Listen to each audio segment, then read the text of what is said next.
For Stoic behaviors that make you unshakable, true danger doesn't need noise. It comes from self-mastery. These for Stoic behaviors will help you heal your mind, master your emotions, and become unshakable. Learn how to walk through chaos with composure and strength. When you heal your mind through ancient Stoic principles, you become unreadable, calm, dangerous in the best way. Start now. Heal your mind and nothing outside can shake you again. You don't need to raise your voice to be feared. You just need to master your energy because the most dangerous person in the room is the calmest one in it. Power doesn't yell at weights. Respect isn't demanded, it's radiated. And the man who controls himself controls everything. You're the only fight that matters. Not to destroy your weakness, but to outgrow it. Because when you stop chasing approval, people chase your presence. You don't have to be loud to be powerful. You don't need rage to make an impact. You don't even need to speak to command a room because true strength begins in silence. And Stoicism teaches us that the most dangerous man isn't the one who shouts. It's the one who stays composed, the one who has nothing to prove. Today we're exploring for Stoic behaviors that instantly shift how people see you. Not because you try to appear powerful, but because you no longer depend on how you appear at all. We'll pull directly from the wisdom of Marcus Aurelius from the ancient scrolls of Seneca, the brutal truths of Epictetus, and we'll ground it in the world you live in today. The man who is unshakable is not emotionless. He simply knows which emotions are worth showing. Let's begin with a story. A man walks into a meeting room. He doesn't rush. He doesn't adjust his voice to be heard above the noise. He simply walks to the far end of the table, sits down and listens. He makes eye contact without aggression. He doesn't tap the table. He doesn't check his phone. And within 30 seconds, everyone else subconsciously adjusts to him. Their tone softens, their posture aligns, they slow down. That man doesn't force his energy into the room. He invites the room into his energy. What you just witnessed is the product of years of inner work, the byproduct of restraint, emotional clarity, and unshakable purpose. That man had already fought the battle most people avoided, the one called you versus you, and that brings us to the first behavior. Music behavior 1, he speaks less, so his words weigh more. Marcus Aurelius said, "The more we value things outside our control, the less control we have." One of those things is how often we speak just to be seen. The unshakable man doesn't speak to compete. He speaks to contribute. He lets others speak first so they feel heard.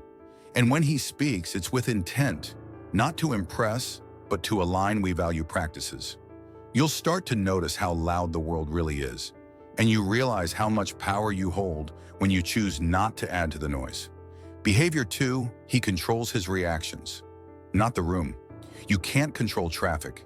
You can't control what someone says to disrespect you. You can't control sudden change, heartbreak, rejection, or insult. But you can control how long they live in your mind. You can control your body language when everything inside wants to explode. Seneca said, "No man is more unhappy than he who never faces adversity." Why? Because it's in adversity that your boundaries are tested and built. You versus you is not about always staying calm. It's about learning how to recover faster. It's about choosing your emotional investments the way an emperor chooses his allies, intentionally with vision and not out of fear because fear reacts. Wisdom responds at the end of page 1. We stand on the edge of emotional mastery. But there's more. Coming up in page 2, we'll dive into how your physical posture can speak louder than words and how your presence becomes dangerous not because of what you do, but because of who you've become. Let's keep going. Music behavior. 3, he commands without force. True power isn't loud. It's not chest pounding or posturing. It's not found in titles or status or wealth.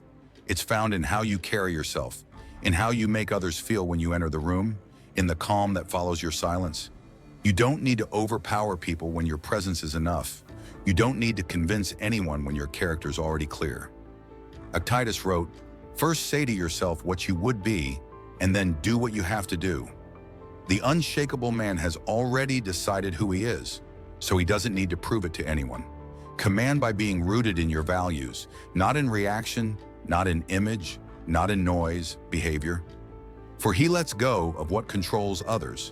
Stoic is free because he owns nothing outside himself. Not praise, not control, not the need to be liked. He can be insulted and feel nothing because the insult does not reach him.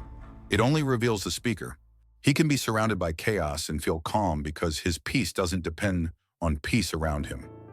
Marcus Aurelius reminds us, you have power over your mind, not outside events. Realize this and you will find strength. Letting go is not weakness. Letting go is clarity. Letting go is freedom from the opinions, expectations, and judgments that enslave others. Letting go is how you win you versus you. When you stop chasing power, you become powerful. When you stop chasing validation, you become worthy of it. And when you stop reacting, you start living. In the end, all strength comes from within, and the most dangerous man is still because he has already won the war inside himself. That is Stoic discipline. That is Marcus Aurelius' Stoic resilience. That is you versus you. And that is how you become unshakable. So now ask yourself, were you when no one is watching? What battles are you still fighting within? And what would it take to stop fighting and start bleeding your mind instead? If this message sparks something inside you, don't let it fade. Reflect on it. Write about it. Re-watch it tomorrow when your discipline weakens. And if you're walking this Stoic path with a subscribe, we are building a community of inner warriors, of disciplined minds, of calm strength. Share this with someone who needs to hear it today. Someone still fighting their inner chaos. Let them know they're not alone. This is Marcus Aurelius, Stoic resilience. This is the work. And we'll see you in the next video. Music. So now ask yourself, were you when no one is watching? What battles are you still fighting within? And what would it take to stop fighting and stop leading your mind instead? If this message sparks something inside you, don't let it fade. Reflect on it. Write about it.